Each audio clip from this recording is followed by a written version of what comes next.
Greetings and welcome to all of you here. Things are getting serious right now. I'm going to see how many of you watching the news caught it. I think that what has happened is very, very important. We're going to get into that in just a second. The start and put on pause of my singing that was caught on another channel. More on that at the end of the video if you're interested. Like we talked about it last video if some of you aren't familiar because you didn't see my last video. Okay, that later. This takes precedent right now and will, and that's why I'm doing that. Other stuff that I was doing is going to be put on hold. I guess what I'm saying is you can probably expect a few more videos in between. Let's just see how it goes. But right now, let's just get right into it because this is like really important stuff here, and I'd like you to see it. We're going to start out with the news right here. You can see that Netanyahu's cagey on Israel's next step is what to do. This in line with Trump's deadline to free all the hostages passes. Prime Minister wants to get remaining 6 live hostages in first phase of the deal. Did you guys get that? There's 6 remaining live. Okay, that's important for what's coming up. Netanyahu wants to expedite those who are scheduled to be freed the next 2 Sundays.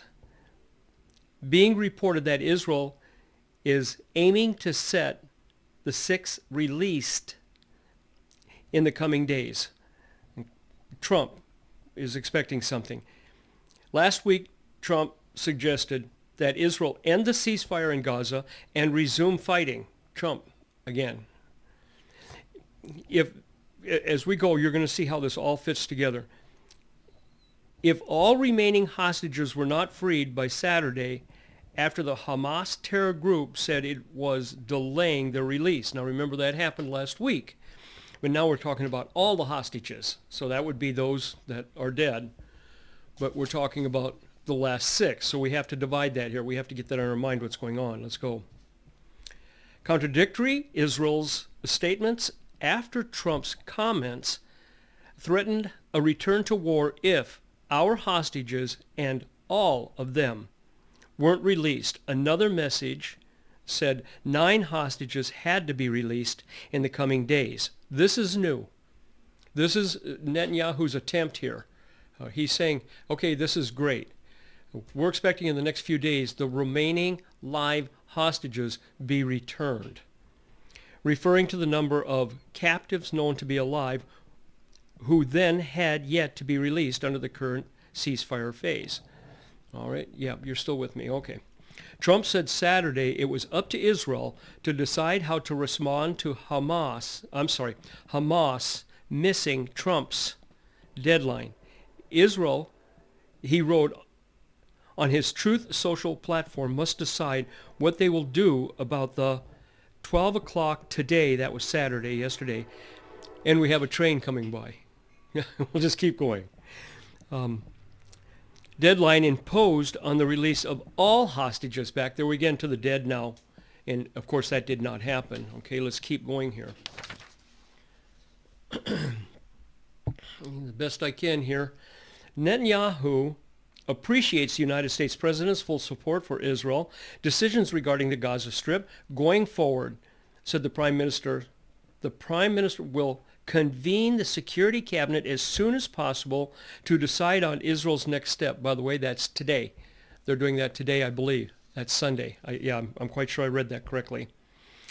All right. Netanyahu wants to extend the current first phase. So the phase that we're in right now, he wants an extension on it. Deal beyond the designated 42 days. And if you're reading between the lines and you're catching on, that means because he doesn't really think there's going to be a second phase, which we are set to end on March 1st, and secure the freedom of more hostages as part of the phase 1, including more hostages Israel now knows are in poor health. As an urgency to get those out that are alive now because they understand they're in bad health, and they want them now. And Israel, it sounds like, is making a serious decision here that it's going to demand that they be released within the next few days.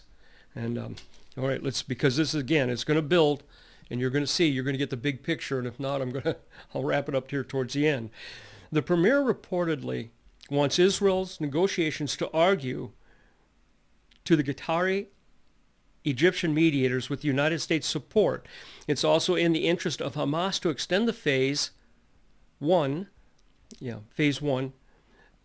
since this would ensure the current phase of the ceasefire deal remaining in place for longer. It's a little bit confusing there, but he wants it to go on until he gets the hostages back.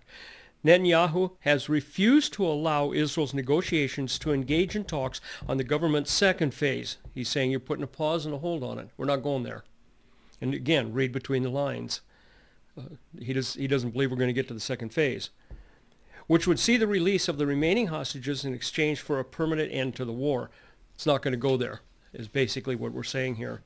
Okay, yeah, you can still see the bottom of that, okay?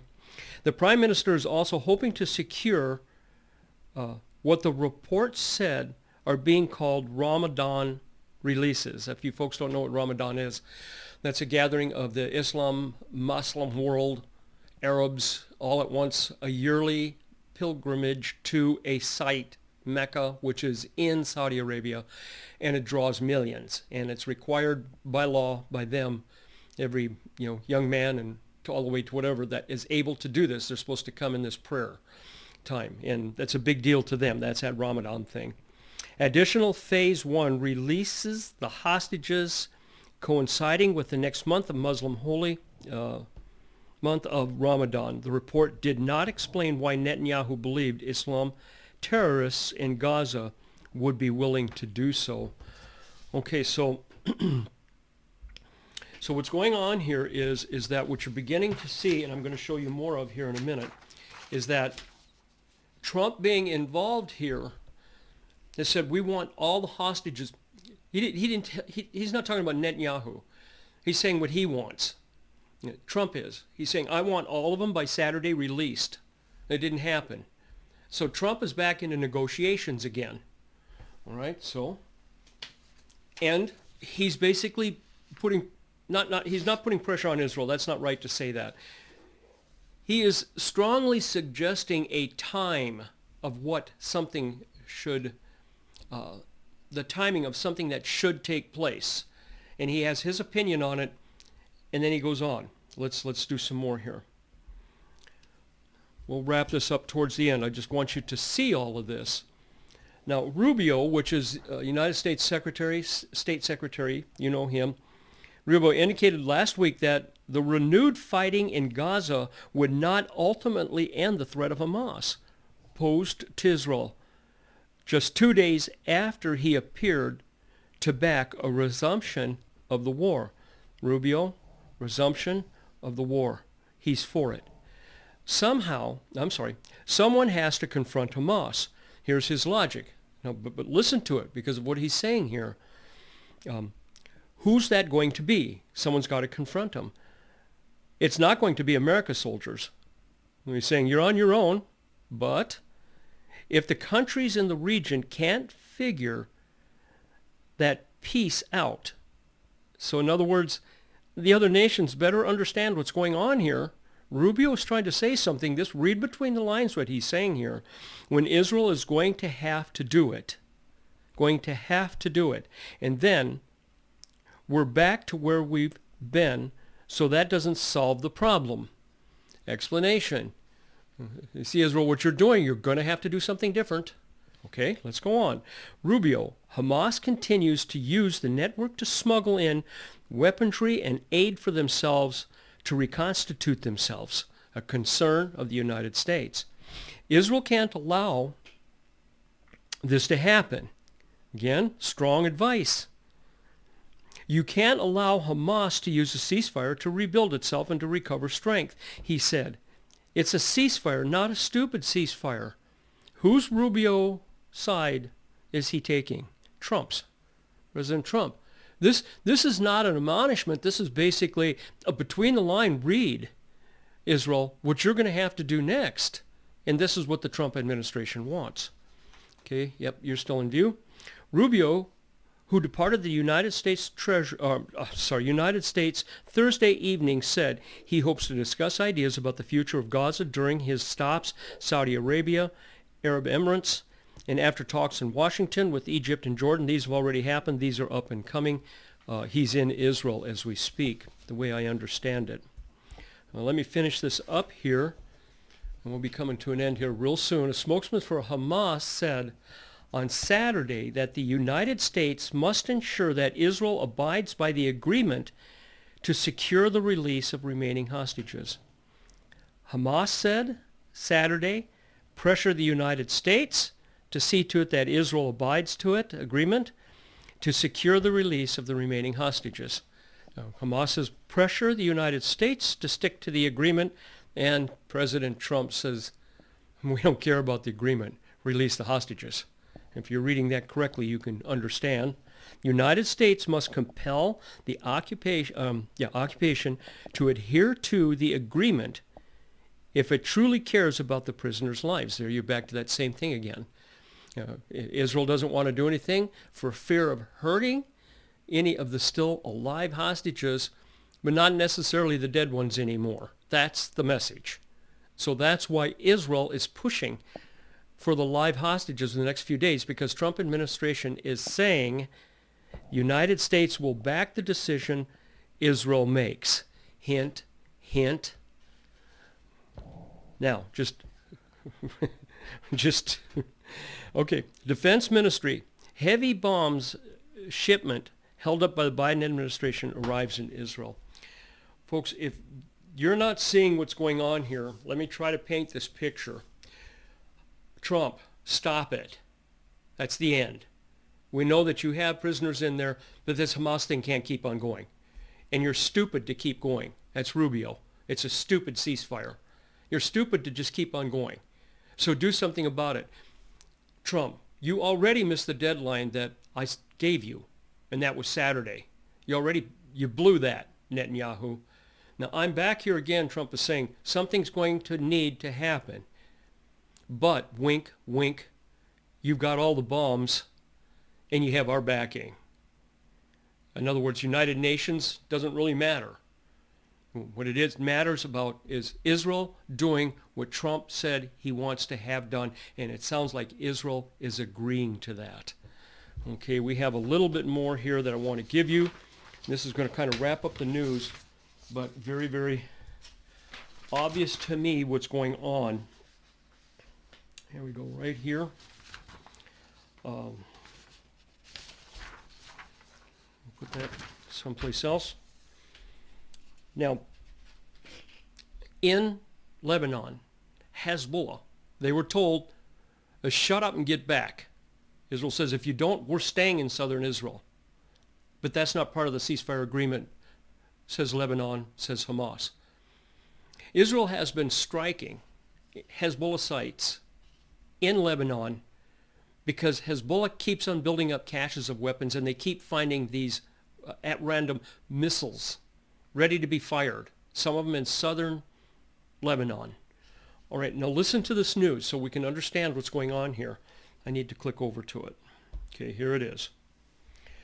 Lebanon claims over 25 arrested for attack on UNIFIL convoy that wounded peacekeepers. Lebanese president vows preparators. Okay, I'm not going to blow it again. Hopefully you can read it. Will receive their punishment as Hezbollah and its allies seek to distance themselves from assault by Iran-backed terror group. Okay, as its allies seek to distance themselves from Iran-backed terror group. Let me, I told you dyslexia is kind of fun at times. Let me explain this. UNIFIL is supposed to be on the side of peacekeeping, this between Lebanon, Lebanon's army, and Israel, and keeping Hamas at bay. But everybody knows, including Israel, that the UNIFIL is Hezbollah. And Lebanon knows that. And Lebanon's people struck a UNIFIL site. I think it's a vehicle, killing a couple of them. Because Lebanon people know Hezbollah is UNIFIL. UNIFIL is Hezbollah.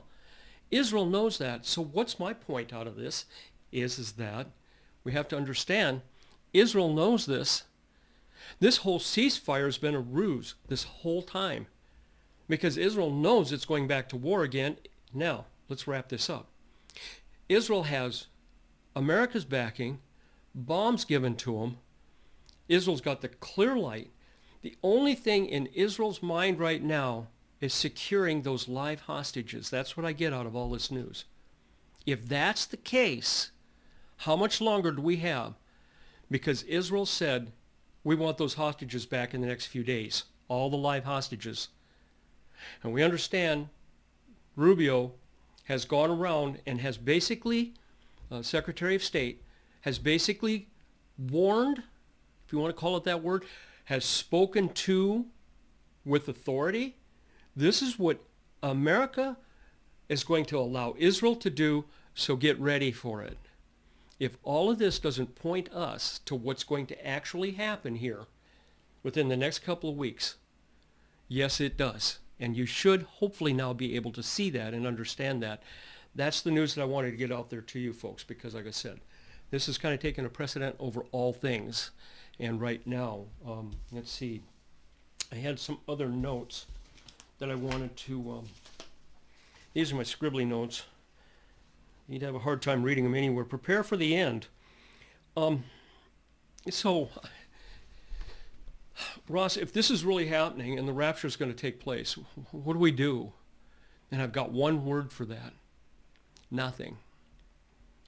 You just, as I said in my last video, you go on living life. And that's what I tried to explain to you.